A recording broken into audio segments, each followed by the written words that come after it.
Aquaba, welcome to You Ain't Imagining This, the storytelling sanctuary where we name the chaos of living Black in predominantly white spaces. And we remember that we don't have to carry it alone. And we all know what it is. This is your sister, your guide, your storyteller, Alma Robin. This month, we're exploring coping.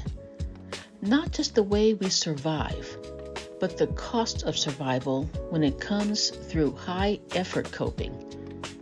Last week, we talked about the coping tax with Mrs. Jenkins on the front porch.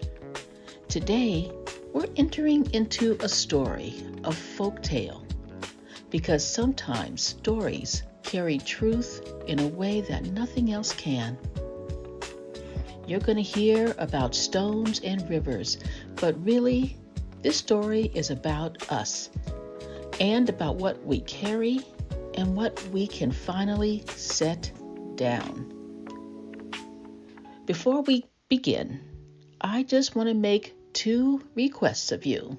Number one, come as you are. And number two, take what you need.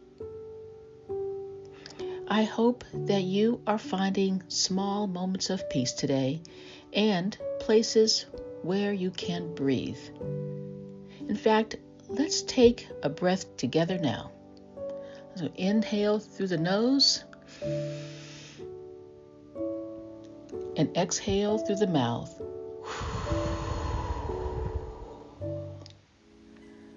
Somehow, breathing just makes everything feel better.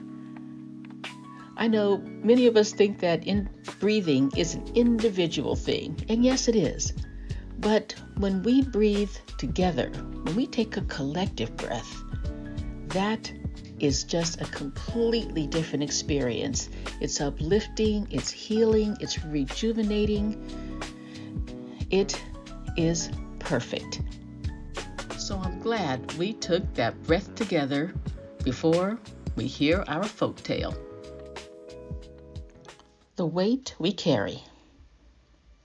In a village not far from here, every person always carried stones. Sometimes you could see them, sometimes not, but you could always feel them. Some stones were very small. They weren't heavy, but they had an impact. These small stones were things like a sideways glance, a careless word, a hurtful joke. Other stones were heavy. Years of trying to prove yourself, silence, holding back tears. Each morning, the villagers lifted their stones onto their backs, and each night they laid down to sleep with the weight still pressing on their chests. People wanted to leave their stones on the ground or throw them into the river, but the elders said, "This is the way it's always been. Everyone must carry their stones." And so they did. Mothers carried them, fathers carried them. Even the children, who hadn't yet grown strong, learned to walk bent beneath the load of the stones.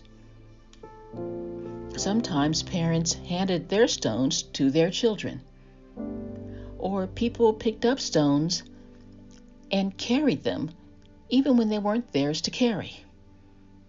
These borrowed stones were some of the heaviest. Things like guilt that belonged to someone else's choices, shame handed down from another generation, the burden of keeping family secrets, or the weight of carrying responsibility for someone else's mistakes. One day, one of the young villagers, a tall teenage girl, asked a question. "Do we always have to carry these stones? I don't want to carry these heavy stones anymore. What if those stones are not ours to carry? What if we could lay them down?"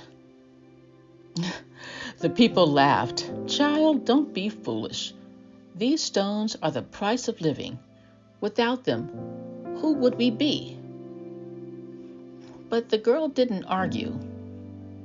She only walked away. Her name was Amara, which means grace. She walked until she reached the river that bordered the village. There, she took the first stone from her satchel.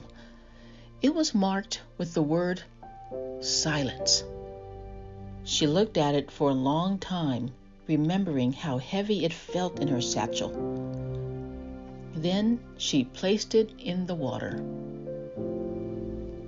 And what happened to the river? Nothing. The river didn't break and it didn't stop flowing. And the stone didn't vanish. Amara could still see the stone, but she couldn't feel it anymore. Her shoulders felt lighter, and she smiled for the first time in a long time. Amara looked around to see if anyone was watching her, but she was all alone. So she decided to set another stone into the river. This was a larger stone. It was called fear. What a great feeling it was to set that heavy stone into the river. What a great feeling it was to set fear down. Then suddenly she heard someone coming. So she closed her satchel and walked away from the river. Amara noticed how much quicker she could walk. Walking was so much easier now. And she was tall, but she stood taller. Her shoulders were straighter. Her steps were lighter. Her mind felt free. That night, she did not feel the stones in her sleeping clothes. She lay down and slept better than ever before. The next morning, she awoke, well rested and still feeling lighter. Her mother noticed and asked, "Did you sleep well, daughter?" And Amara answered, "Yes, mother. I think that I will take another walk to the river today." Her mother smiled and felt happy to see her daughter looking so happy, even though she didn't understand the reason for her daughter's happiness. But mothers are always happy to see their daughters happy, so she allowed her to return to the river. Amara walked quickly and happily back to the river because she wanted to set down the rest of the stones that she had been carrying for so long. When she got to the river, she set down a very heavy stone. That one was called Proving Yourself. Then she set down another, and that was called Carrying What Was Never Yours to Hold. This one looked like working herself sick to prove her worth. Or another looked like carrying her parents' unspoken pain. Or another was the weight of trying to protect everyone else before herself. None of these stones were hers, but she had carried them anyway. The river took them all. Amara suddenly could breathe easier. She felt that she was breathing for the very first time. Then she thanked the river and walked away. She was stepping quickly, and her eyes were smiling. Her shoulders were feeling light. Her mind was feeling free. When she returned to the village, the people noticed her joy and peace, and they stared. Then they asked, noticing that she was not carrying her stones. "Where are your stones?" they asked, and she smiled. "The river is holding them now." "But you must carry your stones." They tried to give their stones to her.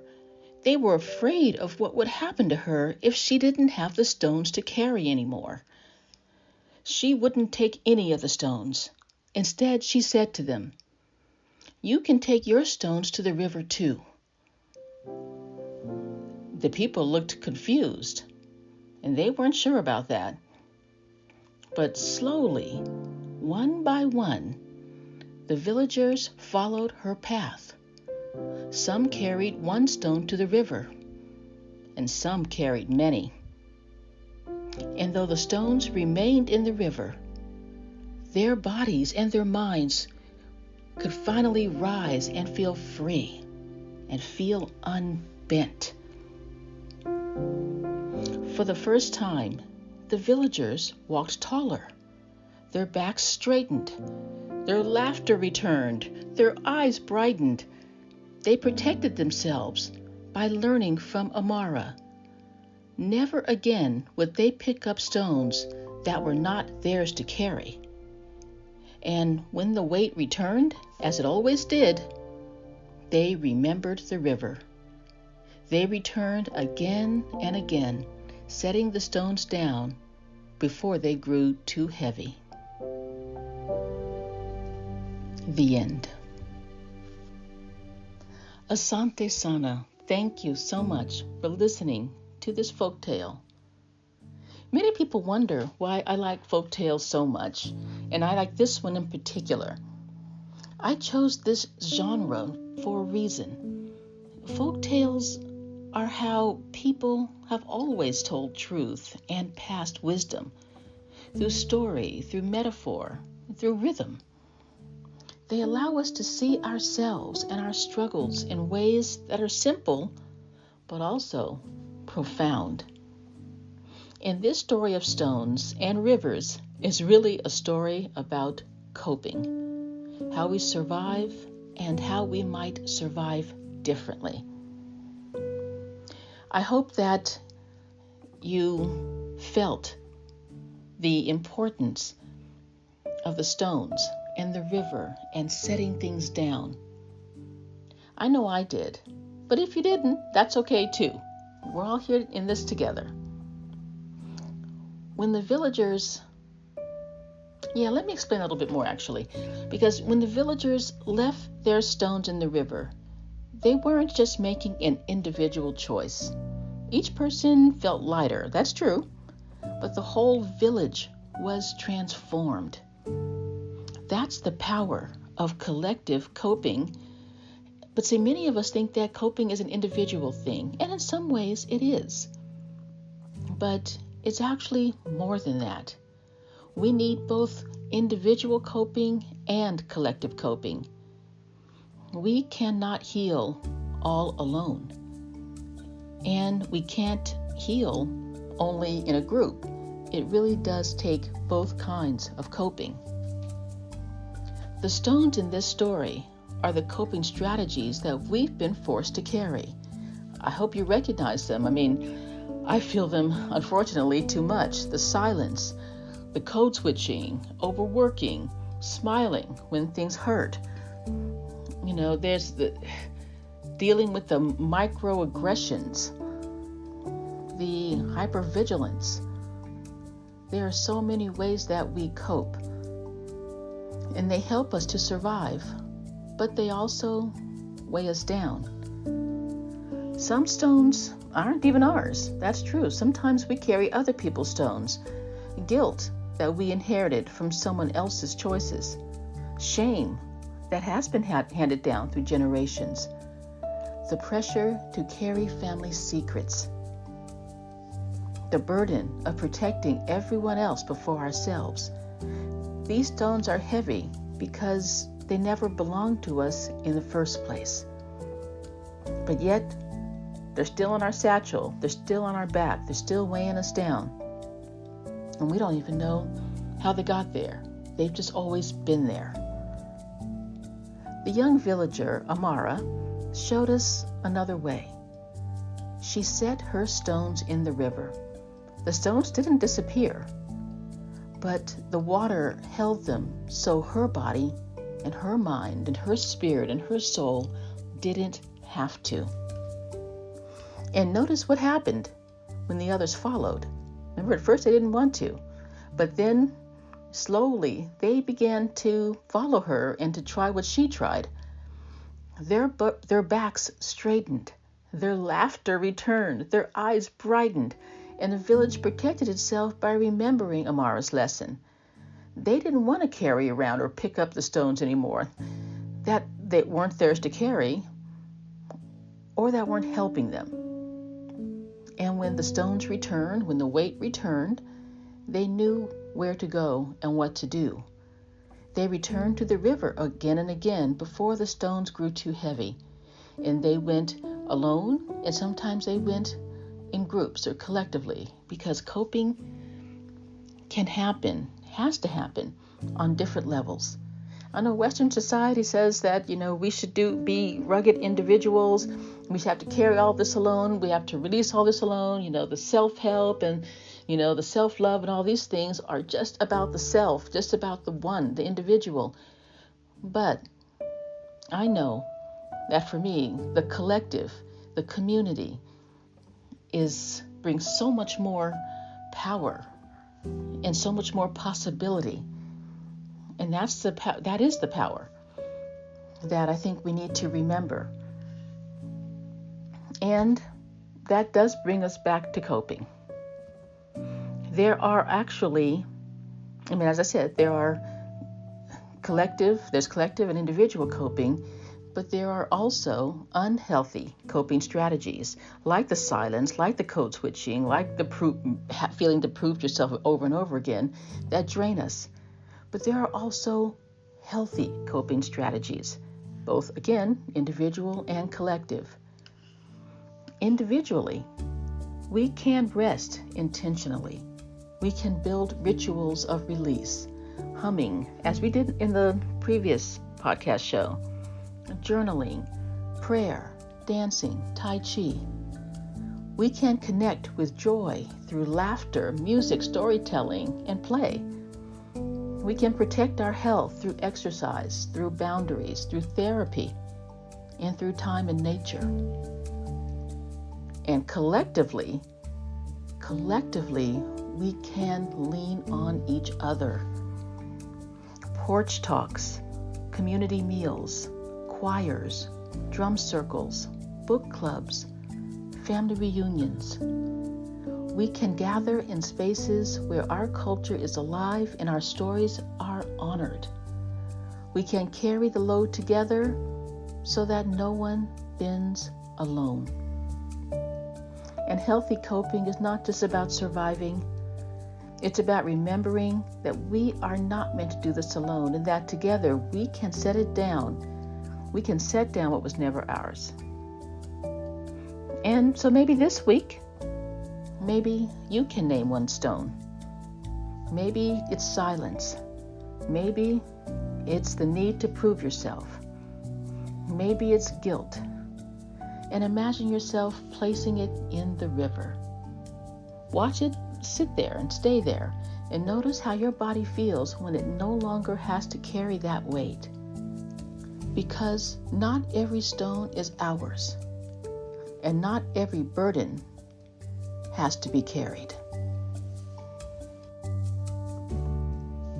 So I hope you enjoyed the weight we carried and noticed the power of the village together. Together they were doing something that they didn't have to do, and that was hurting them. But eventually, as a community, as a village, they also learned and grew and put their stones down in the river and helped others to do that too. And this is part of what we're building in YAIT Town. Places where we can set things down together. A front porch where we can shake off the day. A garden where we can learn to glide instead of flap. A river where we can lay down the weight. And a library and bookstore where truth is documented and protected. Little by little, we're shaping a town where coping doesn't mean carrying it alone. Again, Asante Sana for listening to You Ain't Imagining This. If this story touched you, I invite you to share it with someone who might be carrying stones of their own. And if you want to go deeper, join me on Substack or Instagram, where I'll share more reflections and practices that you can try this week. And you can share some with me too. I'm Amma Robin for You Ain't Imagining This. Remember, until next time, coping is survival, but survival is not the end of our story. We are meant for so much more. Thanks for being here. I look forward to seeing you next time. Ashe, community.